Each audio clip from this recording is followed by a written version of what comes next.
If your CPA hasn't told you about the reasonable wage requirement of having an S-Corp, I mean, you should fire them. They're not telling you the whole truth about what's required in having an S-Corp. Yes, S-Corps are great. They reduce that self-employment tax, but there's no free lunch with the IRS. None. And so in order to get your distributions without the self-employment tax, that nasty 15.3% tax that LLC owners and everybody else has to pay, you have to get a reasonable wage. And that's W-2, one of the worst taxations you've got. So that can become very expensive. And if you're not making at least $80,000 per shareholder per year in profits, then that S-Corp is actually going to hurt you from a tax perspective. Unless you're making that $70,000, $80,000, $90,000 range profit per person per shareholder, the LLC is a way better deal. Now an S-Corp from about 80 to 90,000 up to about 550, 600,000 maybe. Yeah, the S-Corp's great. You have to pay your W-2 wage, a reasonable wage, you pay the taxes and FICA, but after that, man, qualified business income deduction checks in, and now you're making 20% tax-free on everything else, no self-employment tax.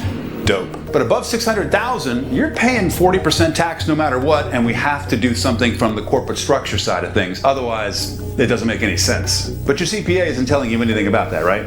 No way.